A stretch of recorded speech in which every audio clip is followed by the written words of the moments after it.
Hello friends, मैं हूं मधु और हम पढ़ रहे हैं क्लास 10th का विज्ञान। ठीक है, उसमें है थर्ड यूनिट धातु एवं अधातु। ठीक है, इसमें क्या है कि अब पार्ट 1 है इसका। अब देखते हैं धातु। ठीक है, इसको मेटल बोलते हैं। वे पदार्थ जो कठोर, चमकीले, आघातवर्धी, तन्य, ध्वनिक और ऊष्मा तथा विद्युत के सुचालक होते हैं, धातु कहलाते हैं। जैसे आयरन, कॉपर, एल्यूमिनियम, सोना आदि। ठीक है, तो ये क्या होता है, ये चमकीले यानी कि शाइनिंग होती है इनमें। आघातवर्ध होते हैं कि इनकी जो धातु को जो पीटेंगे तो एक परत यानी कि पतली परत के रूप में बन जाए, ऐसा गुण। ठीक है, और ये डक्टाइल यानी कि तन्य होता है कि किसी भी मेटल के छोटे से पार्ट से जो काफ़ी लंबा जो उसको तार के रूप में बदल लेना, ये गुण भी धातु का है।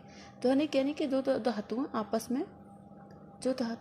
आपस में टकराएंगी, दो धातुएं, तो उनमें जो है आवाज़ आएगी। ठीक है, टकराने की। ऊष्मा तथा विद्युत के सुचालक होते हैं। इसमें क्या है कि इसमें जो है विद्युत चालक यानी कि इलेक्ट्रिसिटी का चालन होता है। ठीक है, अब देखते हैं अधातु, नॉन मेटल। वे पदार्थ जो कठोर, चमकीले, आघातवर्ध्य, तन्य,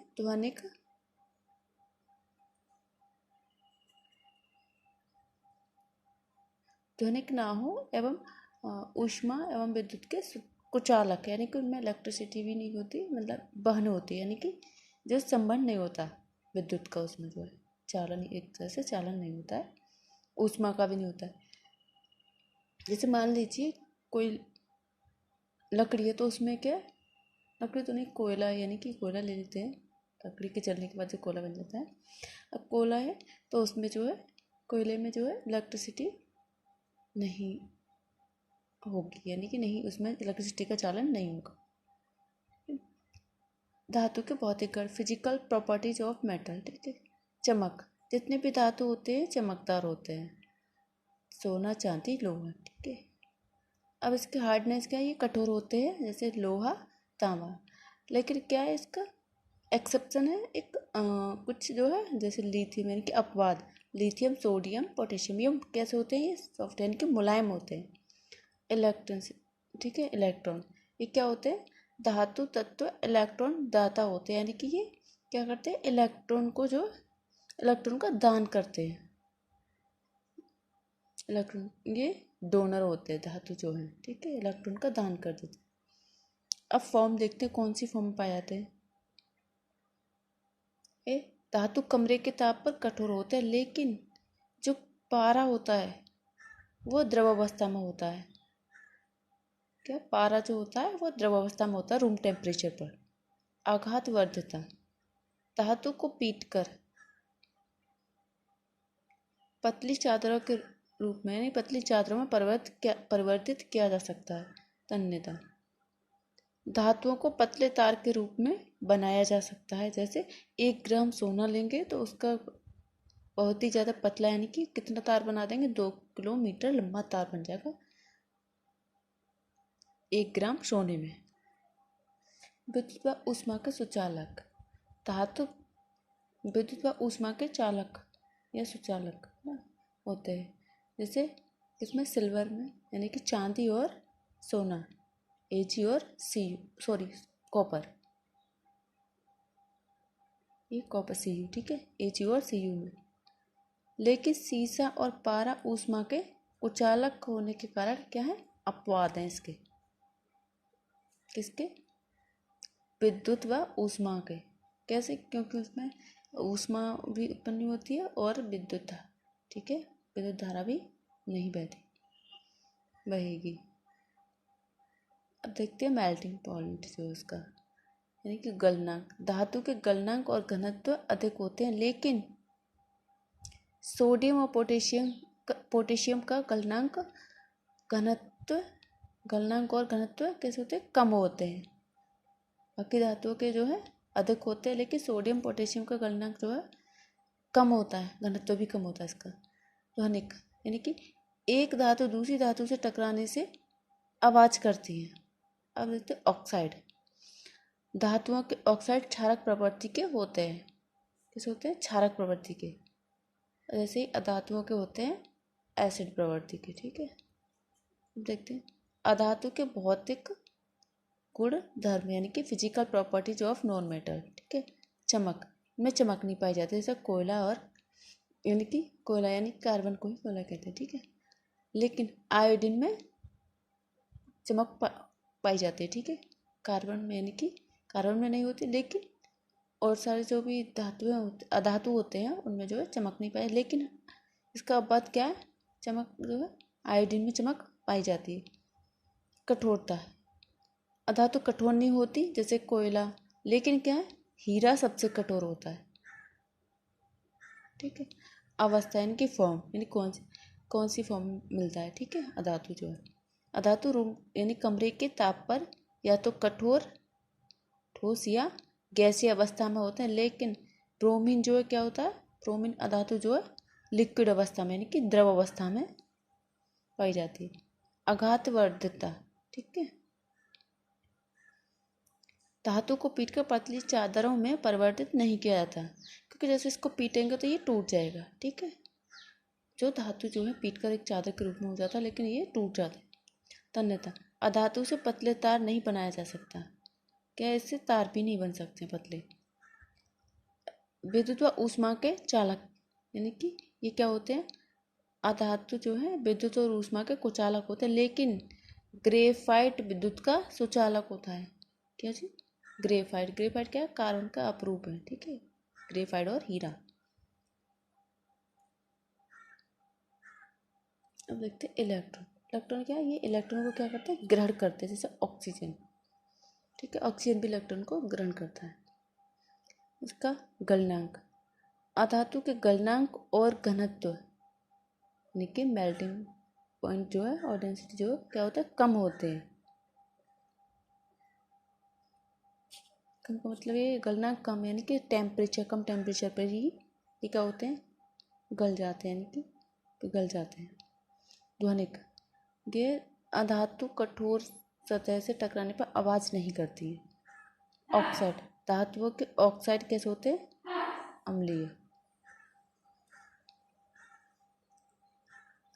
धातुओं के रासायनिक गुणधर्म, केमिकल प्रॉपर्टीज ऑफ मेटल्स। ठीक है, धातुओं की वायु के साथ अपक्रिया। ठीक है, ये देखते हैं कैसे। धातु ऑक्सीजन के साथ अपक्रिया करके धातु ऑक्साइड बनाते हैं, यानी कि धातु ऑक्सीजन के साथ क्रिया करेगा तो क्या बनेगा, धातु ऑक्साइड। ठीक है, धातु प्लस ऑक्सीजन क्या हो गया, धातु ऑक्साइड। इधर देख सकते हैं, ये है Cu प्लस O2, क्या एयर की प्रेजेंस में क्या बना रहा है, ट्वाइस CuO, कॉपर ऑक्साइड। इसे इसे देख लेते हैं, 4Al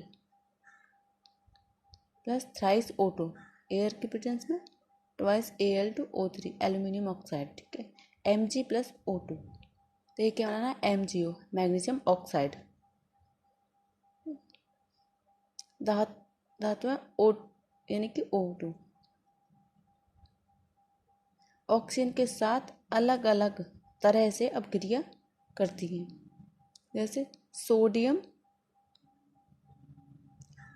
ये जो है सोडियम और पोटेशियम वायु के संपर्क में आने से क्या करते हैं, इसमें जो है ये आग पकड़ लेते हैं। ठीक है, वायु के संपर्क में आने से, इसलिए केरोसिन के तेल में रखा जाता है। ठीक है, अगर सोडियम का जो पीस होता है उसे अगर पानी में डाल के देखते हैं तब भी आग लग जाती है। ठीक है,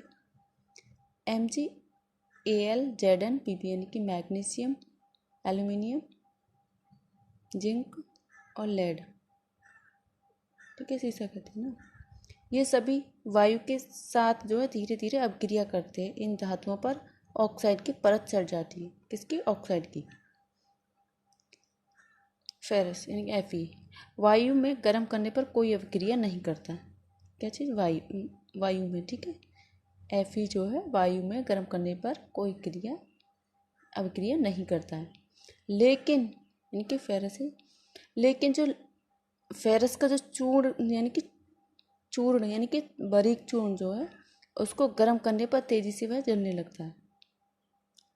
कॉपर, जो है, कॉपर को वायु की प्रेजेंस में रख देंगे तो क्या होगा, उस पर, काले रंग की परत चढ़ जाती है। Ag और यानी कि चांदी और सोना वायु के साथ अभिक्रिया नहीं करते हैं। कौन कौन से? चांदी और सोना वायु के साथ अभिक्रिया नहीं करते हैं। उभयधर्मी ऑक्साइड, उभयधर्मी क्या होता है? इसमें एसिड और क्षार दोनों से अभिक्रिया करते हैं, उभयधर्मी कहलाते हैं। कि उभयधर्मी ऑक्साइड जो एसिड और बेस दोनों से अभिक्रिया करते हैं और उत्पाद में जल तथा साल्ट यानी कि लवण बनाते हैं। यह है धातु ऑक्साइड Al2O3, ठीक है, प्लस 6HCl। ये धातु ऑक्साइड है, ये एसिड है, और ये क्या बना रहा है? ट्वाइस Al2Cl3, ठीक है, प्लस H2O। ये साल्ट बना दिया इसने और ये H2O। अब Al2O3 प्लस ट्वाइस NaOH, यहाँ ये क्या है? ये एसिड के साथ है, यहाँ बेस सोडियम हाइड्रोक्साइड, ठीक है, तो ये बन गया सोडियम एल्यूमिनियम ऑक्साइड, ठीक है, प्लस क्या बन गया? जल।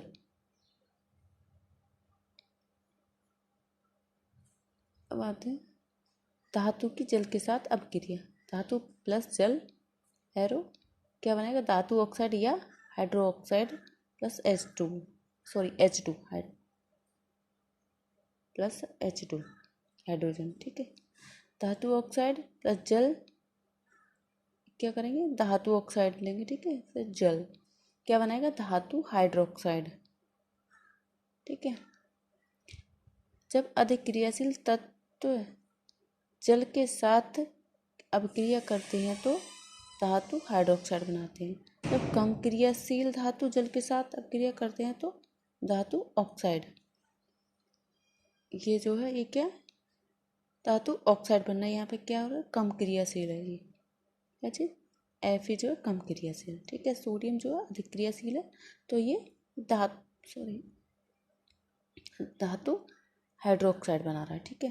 Twice Na plus twice H2O, तो ये बना रहा है twice NaOH plus H2, Ca plus twice H2O arrow twice CaOH, calcium hydroxide बन गया, plus H2 twice Fe plus OH2O Fe3O4, ठीक है, प्लस H2। ये H2O नहीं है, तीनों में H2 बनेगा, ठीक है। अलग अलग धातु जल को अलग अलग अवस्था के साथ अभिक्रिया करते हैं, यानी कि अलग अलग धातु जो है जल की अलग अलग स्टेज में जो अलग अलग अवस्था में अलग अलग अभिक्रिया करेंगे, ठीक है। सोडियम पोटेशियम कैल्शियम ठंडे पानी के साथ अभिक्रिया करते हैं। एल्यूमिनियम फेरस Zn यानी कि जिंक जल वाष्प के साथ अभिक्रिया करते हैं। मैग्नीशियम गर्म जल के साथ अभिक्रिया करता है, किसके? गर्म जल के साथ, ठीक है। कैल्शियम और मैग्नीशियम अभिक्रिया के दौरान जल की सतह पर आ जाते हैं, ठीक है। क्या? कैल्शियम और मैग्नीशियम, क्योंकि उत्पन्न हाइड्रोजन गैस के बुलबुले कैल्शियम और मैग्नीशियम की सतह पर चिपक जाते हैं।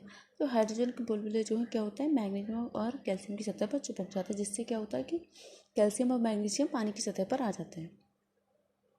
Au Ag Cu Pb जल के साथ रिएक्शन नहीं करते। कौन कौन से? सोना, चांदी, कॉपर, लेड, ठीक है, चारों ये क्या करते हैं? जल के साथ अपक्रिया नहीं करेंगे। धातु की अम्ल के साथ अपक्रिया। धातु प्लस किसके साथ करेंगे? तनु यानी कि डाइल्यूट एसिड जो है, ठीक है, डाइल्यूट एसिड के साथ करेंगे। कंसंट्रेशन बहुत हैवी होता है,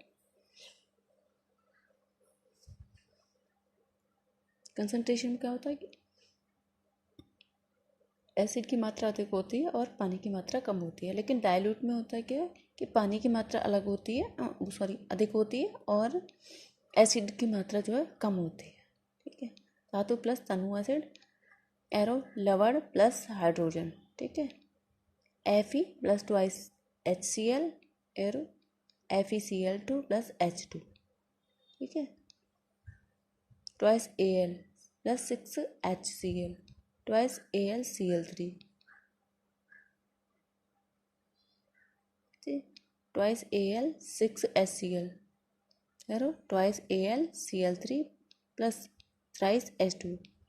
सांद्र मैंने जो अभी बताया था, सांद्र यानी कि कंसंट्रेशन एसिड में क्या होता है कि एसिड की मात्रा अधिक होती है और पानी की मात्रा कम होती है। और तनु यानी कि डाइल्यूट एसिड क्या होता है, उसमें जल की मात्रा अधिक होगी और एसिड की मात्रा कम। ठीक है। धातुओं की अन्य धातु लवण के साथ अपक्रिया, किसकी? धातु की अन्य धातु लवण के साथ। ठीक है। धातु A प्लस लवण विलयन B, तो क्या है ये? लवण विलयन A प्लस धातु B। इसमें क्या क्या है कि ये जो है Fe प्लस CuSO4, ये Cu क्या है? Cu कम क्रियाशील है। ठीक है। Fe अधिक क्रियाशील है, तो एक यहाँ पे हम ये बन जाएगा Fe ferrous sulphide, ferrous sulphate, FeSO4 ferrous sulphate. ठीक है। धातुओं की उनकी क्रियाशीलता के आधार पर अवरोही क्रम में व्यवस्था, यानी कि श्रेणीयता श्रेणी। ठीक है। सक्रियता श्रेणी कैसे? इसकी जो है घटते हुए क्रम में। ठीक है। सबसे ज़्यादा सक्रिय कौन सी धातु है? सोडियम। ठीक है, sorry potassium. Potassium, sodium, calcium, magnesium, aluminium, zinc, ferrous, lead, hydrogen, copper, mercury और ये चांदी, Ag, सोना Au। अब देखेंगे धातुओं की अधातुओं के साथ अपक्रिया। ठीक है। तत्वों को अपक्रियाशीलता संयोजकता कोष को पूर्ण करने की प्रवृत्ति के रूप में समझ सकते हैं। क्या जी? जो लास्ट सेल जो होते हैं, जो हम इलेक्ट्रॉनिक विन्यास करते हैं, इसमें लास्ट सेल में, लास्ट कोष में जो इनकम्प्लीट जो इलेक्ट्रॉन होते हैं उसको कंप्लीट करने की प्रवृत्ति के आधार पर समझ सकते हैं। ठीक है। धातु संयोजकता कोष से इलेक्ट्रॉन त्याग करके धनायन बनाते हैं, यानी कि जो धातु होते हैं जो है ये Na 11 होता है ना, तो क्या होता है 2 8 1। ये क्या करेगा? ये अपना ये एक इलेक्ट्रॉन क्या कर देता है? ये त्याग देता है एक इलेक्ट्रॉन, इसके कारण इस पर पॉजिटिव चार्ज आ जाता है। ये वाले जो इलेक्ट्रॉन को जो है ये, यानी कि मान लीजिए ये NaCl, ठीक है, प्लस Cl, ये क्या करेगा? अपना एक इलेक्ट्रॉन इसको दे देगा, तो इस पर नेगेटिव चार्ज आ जाएगा Cl पे। ठीक है। क्योंकि ये कंप्लीट करने के लिए 7 इलेक्ट्रॉन तो ले नहीं सकता, क्योंकि इसमें है ना, ये अपना जो एक इलेक्ट्रॉन जो है किसको दे देगा? Cl को। इसका जो कोष जो है क्या हो जाएगा? कंप्लीट। अधातु संयोजकता कोष में इलेक्ट्रॉन ग्रहण करके ऋणायन बनाते हैं। ठीक है। ऐसे यौगिक जो इलेक्ट्रॉन के आदान प्रदान द्वारा बनते आयनिक यौगिक कहलाते हैं। जैसे NaCl का निर्माण जो किसे करेंगे? Na arrow Na plus 1 electron. ठीक है। क्या हो रहा है? एक 1 इलेक्ट्रॉन जो है क्या करेंगे? Cl, यानी किसको दे देगा? Cl को। जो यहाँ देखा रखा है, एक किसको दिया? Cl को, क्योंकि इसके कोष में कितने थे? 2 8 7। ठीक है। इसको दे दिया 2 8 8 2 8 8। ठीक है। अब इसकी कंप्लीट कोर्स हो गया। ठीक है। ये क्या कर रहा है कि ये दे रहा है एक इलेक्ट्रॉन, तो इसलिए इस पर क्या पॉजिटिव चार्ज है। ये एक इलेक्ट्रॉन लेगा तो इसलिए इस पर नेगेटिव चार्ज होगा। ठीक है। आयनिक यौगिक के गुणधर्म, भौतिक प्रकृति, ये ठोस, कठोर और ये भंगुर। भंगुर यानी कि टूट, एकदम बिखरने वाले, जो टूटने वाले होते हैं को भंगुर कहते हैं। इसके चोट मारने पे क्या एकदम बिखर जाए। ठीक है। भंगुर होते हैं। गलनांक एवं क्वथनांक अधिक होते हैं दोनों के। घुलनशीलता, जल में घुलनशील, लेकिन क्या पेट्रोल और केरोसिन में अघुलनशील, यानी कि जल में सॉल्युबल होते हैं और पेट्रोल और केरोसिन में इनसॉल्युबल होते हैं, जो अघुलनशील, घुलते नहीं है। विद्युत की चालकता, विद्युत की चालकता, आयनिक यौगिक जलीय विलयन और गलित रूप में विद्युत का चालन करते हैं। क्या जी? आयनिक यौगिक जलीय विलयन और गलित रूप में विद्युत का चालन करते हैं, लेकिन ठोस अवस्था में विद्युत का चालन नहीं करते।